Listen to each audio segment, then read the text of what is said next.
So now for our first practice problem here, we got y equals negative 3x plus 23 and y equals x plus 3.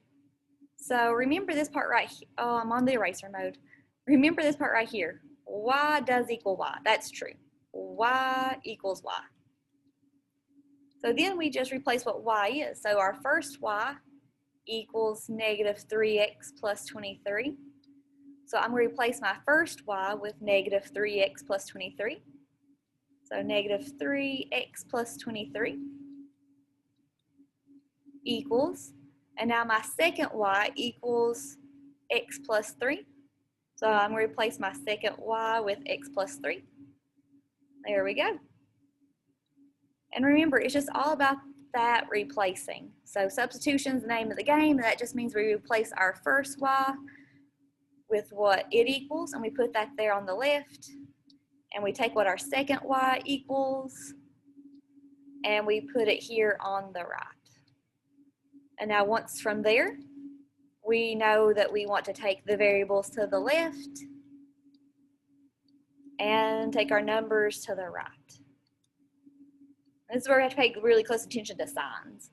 So our negative 3x is a variable, and he's already on the left, so he just drops down negative 3x. And now I need to bring my positive x over, and so because he jumps the equal sign, he's going to become a minus x. Drop down the equal sign. We want numbers on the right. My number here is the 3, so he just drops down positive 3. And now I need to bring over my number positive 23 and bring him over to the right, so he jumps the equal sign to become a minus 23.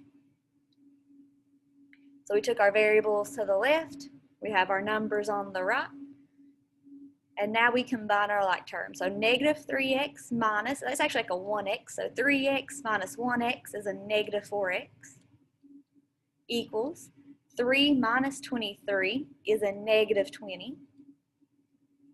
Negative 4 and x are side by side, which means they're being multiplied. So to undo multiplication, we're going to divide both sides by negative 4. Negative 4's cancel, and x equals negative 20 divided by negative 4 is positive 5. There we go.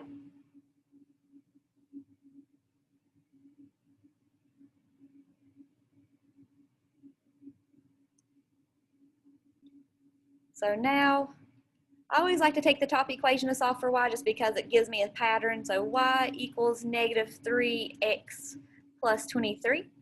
And to solve for y, we now need to say I know the value of x. So I know x is now positive 5. So I can substitute x with 5. So we're going to say y equals negative 3 and x are side by side, which means they're being multiplied. So negative 3 times 5 plus 23 drops down. There we go. And remember, order of operations is that we have to multiply first. So y equals, and now we're going to do negative 3 times 5 and get negative 15. And my plus 23 drops down again. Last step is to add them. So negative 15 plus 23 is 8. So y equals 8. There we go. So we found our x value was 5. We found our y value is 8. Our last step is to write our order pair. So order pairs always have x and then y. So our x value is 5.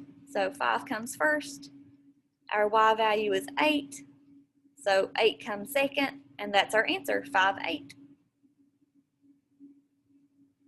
There we go. I wrote it down here so I'd have a little bit more room to show practice problem 5 out the side of it. So once again, so with 5, we're given, once again, y equals and y equals. So that first part of substitution where we have the variable alone is there. And also we know that y does equal y. So we're going to take what our first y equals and put it on the left. So our first y equals negative 8x plus 14. So we put negative 8x plus 14 equals, and then we set it equal to our second y equals. Our second y equals 6. So I'm going to replace my second y with 6. There we go.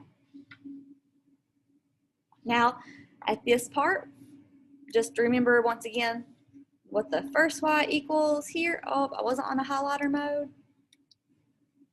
What the first y equals is on our left because he's there on the left. And then what our second y equals is here on the right. So second y equals 6. So we replaced it with 6. And now we're good. At this point, we're ready to do variables to the left and our numbers to the right. So variables to the left and our numbers on the right. So if you look, negative 8x is already on the left, so he drops down, negative 8x. Over here, there's no other x's to bring over, so negative 8x is our only variable. He's just going to stay there on the left. Equals, now we want our numbers on the right. So 6 is on the right, so he just drops down, 6. And now my positive 14, so plus 14, wants to go to the right to become a minus 14. All right, so our negative 8x has nothing to simplify with, so he just drops down, negative 8x equals, and now we do 6 minus 14 and get a negative 8. Last step to solve for x is say if they're side by side, they're being multiplied, so we need to divide both sides by negative 8. Negative 8's cancel, and x equals negative 8 divided by negative 8 is positive 1. And now we have our x value. X is 1.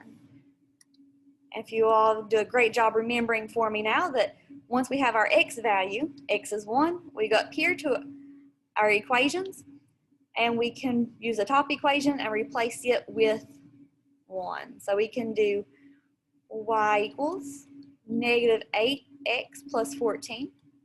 Oh, there you go, 14. And now we know x is 1. So replace x with 1. So negative 8 times x is now going to be negative 8 times 1 plus 14.